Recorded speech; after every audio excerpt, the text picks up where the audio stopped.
We are continuing to work on our tasty tacos today. I am aware some people are still painting. So if you are painting, I'll have a paint table set up for you so you can finish that first before you start on to your toppings, okay?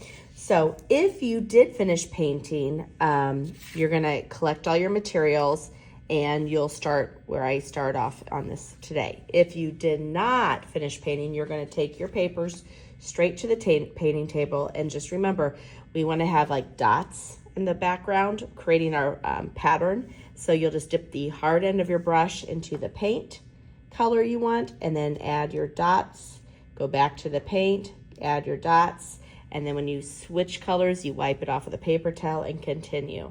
So you'll finish, remember, the dots around the border of the plate, and then place it on the drying rack.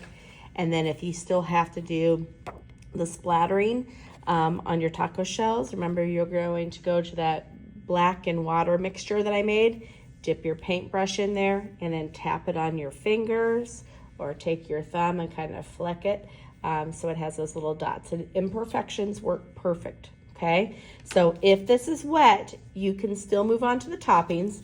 You're just gonna set your wet pieces on the drying rack, and then you'll get the toppings paper, okay?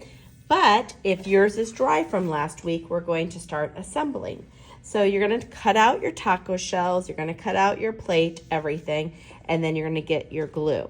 So we're still noticing people are using glue and they're just scooping up like heaps of glue like that. Just all you have to do is dip your brush in it. You can kind of wipe it on the inside, and you only need glue kind of down the center.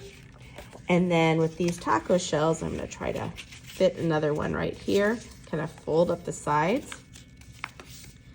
and then you can hold it down. So you kind of fold it up a little bit so it holds all your toppings, and so it fits on the plates. And I have plenty of room here. I can have like lime wedges, peppers, whatever you want on there.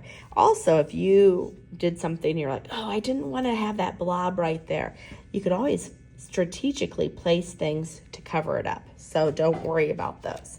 So if you had all yours dry, you could assemble the tacos. If not, these are going to set aside, but the good news is you can still work on the toppings. So for the toppings, I'll have white paper, and then I'll have a tray with a variety of other colors that you can use. So with the white paper, if you're doing something like a red onion, I kind of started in the middle and then I made like a spiral around, and I could make it bigger if I wanted to, whatever you want.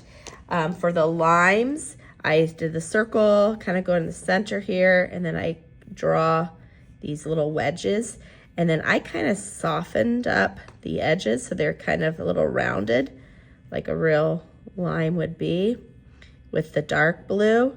And then I went in with the light green, why did I say dark blue? Dark green.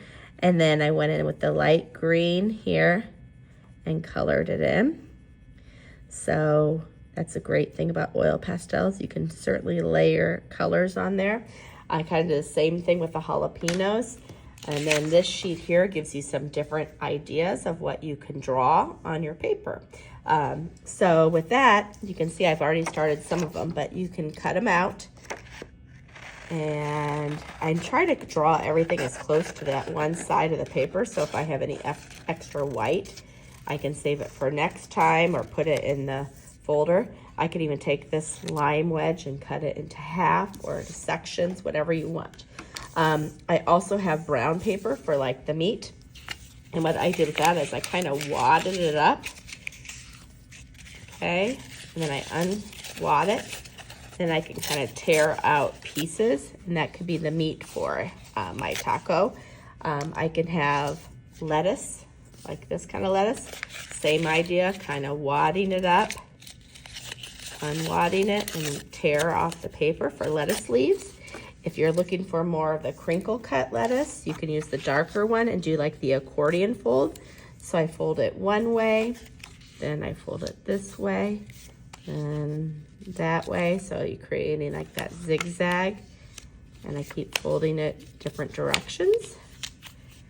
And then unfold that, and then you can cut strips out, okay, for that, okay?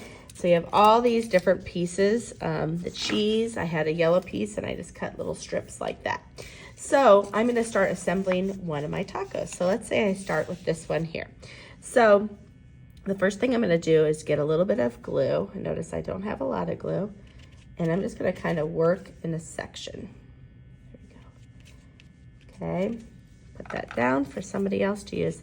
Then I can kind of put this meat down here, and I want it to have like this 3-dimensional quality, so I'm not trying to lay it flat.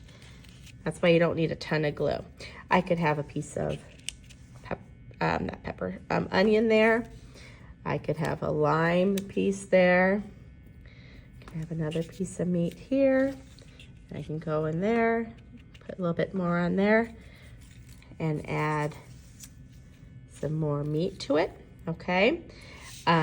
I could take, if nobody's working or somebody has the stick, take a little bit of glue on my finger. Oops, see, I took a little bit of that off. And put that there, put some lettuce leaves on here. And it's just a matter of layering it. This one, I love that it has some texture to it.